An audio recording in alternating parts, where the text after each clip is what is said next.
Welcome friends. मैं आपके सामने गौरव मिगलानी। हम पढ़ रहे हैं 12th क्लास की अकाउंटेंसी और हमारा चैप्टर चल रहा है रिटायरमेंट और डेथ ऑफ ए पार्टनर का। हमारा इस चैप्टर का ये वीडियो नंबर 40 है और इस चैप्टर का आप ये कह सकते हैं कि हमारा ये लास्ट वीडियो है। तो इस वीडियो के अंदर जो आपको क्वेश्चन सामने स्क्रीन पर नजर आ रहे हैं वही सेम क्वेश्चन मैंने अपने मोबाइल के अंदर भी होल्ड किए हुए हैं। बहुत इंपॉर्टेंट क्वेश्चन है ये और ये क्वेश्चन कभी भी एग्जाम में आ जाते हैं। तो सबसे फर्स्ट क्वेश्चन हम देखते हैं क्या लिखा हुआ है। Why a retiring partner or heirs of the deceased partner are entitled to share of goodwill in the firm? जब किसी पार्टनर की फर्म से रिटायरमेंट हो जाती है या जब किसी पार्टनर की डेथ हो जाती है तो उसके एग्जीक्यूटर को गुडविल के अंदर हम हिस्सा क्यों देते हैं। गुडविल में हिस्सा देने का कारण बहुत इंपॉर्टेंट होता है। देखो हम एक छोटा से एग्जांपल लेके समझते हैं। देखो ए बी सी 20 साल से एक साथ मिलकर फर्म चला रहे हैं। ए की मार्केटिंग बहुत अच्छी है, बी मैनेजमेंट बहुत अच्छी संभालता है, सी की पब्लिक डीलिंग बहुत अच्छी है। ठीक है, जैसे कि एग्जांपल दे रहा हूं मैं आपको। 20 साल से ये पार्टनरशिप चला रहे हैं ए बी सी। इसकी मार्केटिंग बहुत अच्छी है, ये मैनेजमेंट बहुत अच्छा संभालता है, ये पब्लिक डीलिंग पब्लिक रिलेशन सी के बहुत अच्छे हैं। अब मान लो सी की फर्म से डेथ हो जाती है या सी फर्म से रिटायर हो जाता है। अब सी तो फर्म से रिटायर होकर चला जाएगा। क्या आपको नहीं लगता कि सी की गुडविल का फायदा इन फ्यूचर में ए और बी को मिलने वाला है? क्योंकि सी ने जो 20 साल में रह के नाम कमाया है, जो गुडविल कमाई है पर्सनल, वो उसका बेनिफिट आने वाले टाइम में किसको आने होने वाला है? ए और बी को मिलेगा कि नहीं मिलेगा? बिल्कुल मिलेगा। क्योंकि इन फ्यूचर में जब ए और बी को फर्म से प्रॉफिट होंगे तो उस फर्म के प्रॉफिट में से सी प्रॉफिट में डिमांड करने के लिए नहीं आने वाला। इसलिए फ्यूचर के प्रॉफिट को ही कंपनसेट करने के लिए हम आज की डेट पर ही जब सी की रिटायरमेंट हो जाएगी या सी की मान लो डेथ हो जाती है तो हम उसको एक गुडविल का अमाउंट पे करते हैं। गुडविल का अमाउंट किस लिए पे करते हैं? फ्यूचर के होने वाले प्रॉफिट को कंपनसेट करने के लिए।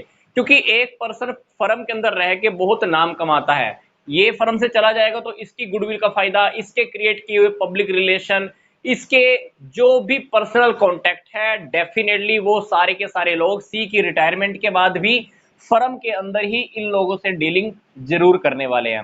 सी का कमाया हुआ नाम बेनिफिट इनको देने वाला है, सी की वजह से इनको भी फ्यूचर में प्रॉफिट होने वाला है। तो ए और बी दोनों की ड्यूटी भी बनती है, रिस्पॉन्सिबिलिटी भी बनती है कि सी को फ्यूचर के प्रॉफिट को कंपनसेट करने के लिए उसको आज ही गुडविल का अमाउंट पे कर दे। तो इसीलिए सी की रिटायरमेंट होने के टाइम पर या सी की डेथ होने के टाइम पर एक पार्टनर को हम गुडविल के अंदर अमाउंट देते हैं, ये उसका हक बनता है। Question number 2, Can a retiring partner or the legal representative or the deceased partner claim a share in the subsequent profit of the firm? और इसी क्वेश्चन को दूसरे तरीके से पढ़ते हैं। What will happen if retired or the deceased partner dues are not settled immediately? तो second question के फर्स्ट पार्ट के अकॉर्डिंग हमारा इस टॉपिक का मतलब क्या पड़ता है।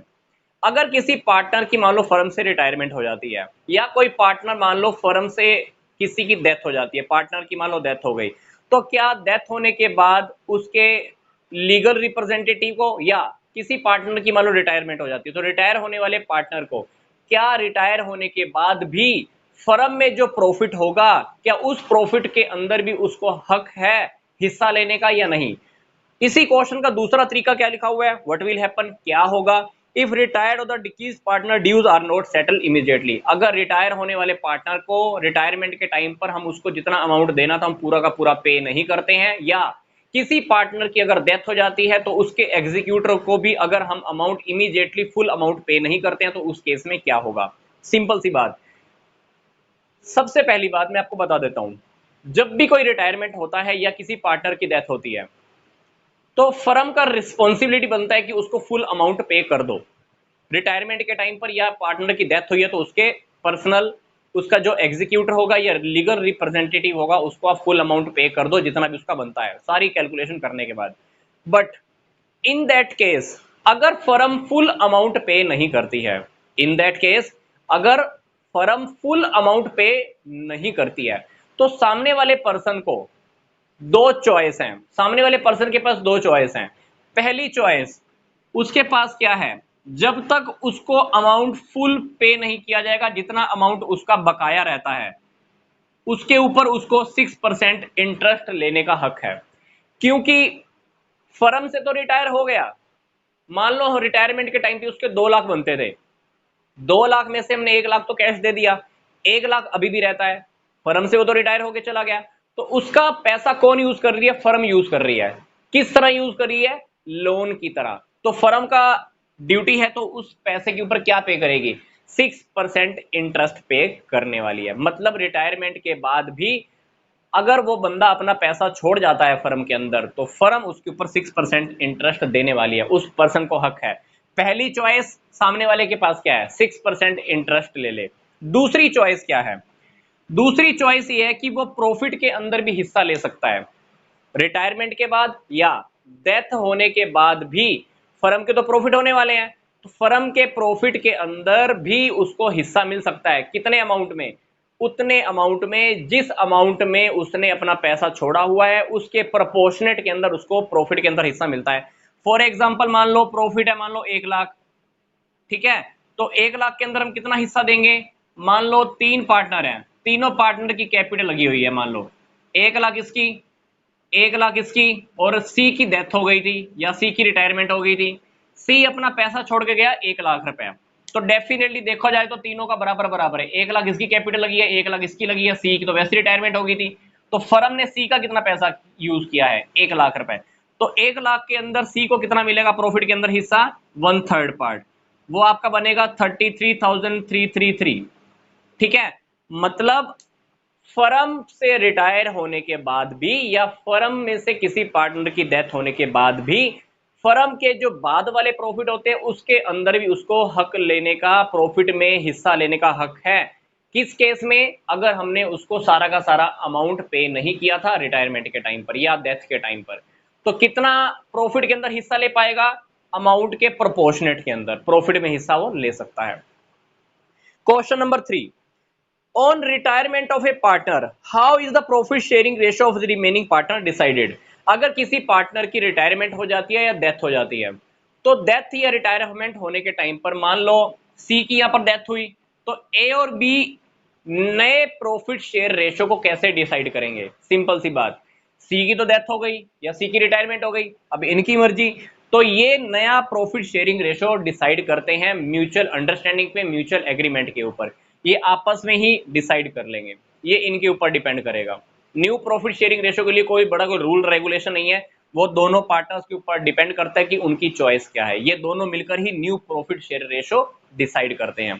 Question number 4, at the time of retirement of a partner, जब किसी पार्टनर की रिटायरमेंट होती है, स्टेट द कंडीशन, वो कंडीशन बताओ आप, when there is no need of compute the gaining ratio. हमको एक ऐसी सिचुएशन बतानी है जब हमको गेनिंग रेशो कैलकुलेट करने की जरूरत ही नहीं होती है। सिंपल सी बात, ये टॉपिक हम पीछे वाली वीडियोस में काफी बार डिस्कस करते आए हैं। ये देखो, मान लो ए बी सी 3 पार्टनर हैं, तीनों का रेशो है 3:1। अब ए की मान लो फर्म से रिटायरमेंट हो गई या फर्म से इसकी डेथ हो गई, फर्म से मान लो इसकी रिटायरमेंट हो गई या ए की डेथ हो गई, इस केस के अंदर क्या होगा, मान लो आपको इस क्वेश्चन के अंदर अब आपको न्यू रेशो या गेनिंग रेशो दोनों गिवन नहीं है, बाय डिफॉल्ट आप क्या मानकर चलोगे कि बी और सी का जो नया रेशो होगा वो क्या होगा 2:1, और बी और सी का जो गेनिंग रेशो होगा वो भी बाय डिफॉल्ट हम क्या मानकर चलेंगे 2 और 1। तो गेनिंग रेशो कंप्यूट करने की आपको जरूरत तब नहीं होती है जब कोई एक पार्टनर चला गया, रिटायरमेंट हो गई, किसी पार्टनर की डेथ हो गई, तो बाय डिफॉल्ट बाकी के बचे हुए पार्टनर का जो रेशो होता है वो अपना पुराना रेशो ही कंटिन्यू कर लेते हैं, तो उस रेशो को ही वो न्यू रेशो मान लेते हैं और उसी रेशो को ही हम उस क्वेश्चन के अंदर गेनिंग रेशो कंसीडर करके चलते हैं। ये बात बहुत इंपॉर्टेंट है, नहीं तो पेपर के अंदर कभी कभी हम क्या करते हैं, टाइम वेस्ट करने बैठते हैं, गेनिंग रेशो कैलकुलेट करेंगे, न्यू रेशो कैलकुलेट करेंगे। तो इस टाइप के क्वेश्चन के अंदर क्या करना है, एक पार्टनर चला गया तो बाकी के पार्टनर क्या करेंगे, पुराने वाले रेशो को ही कंटिन्यू कर लेंगे और उसी को ही न्यू रेशो और इसी को ही क्या मानेंगे, गेनिंग रेशो के अकॉर्डिंग ही मानेंगे। ठीक है, तो सिंपल सी बात, 4 क्वेश्चन बहुत इंपॉर्टेंट थे हमारे एग्जाम में, कभी भी आ सकते हैं, तो आपको बहुत अच्छे से माइंडफुली इसको टैकल करना है, इसको हैंडल करना है और अच्छे से इसको राइट करना है।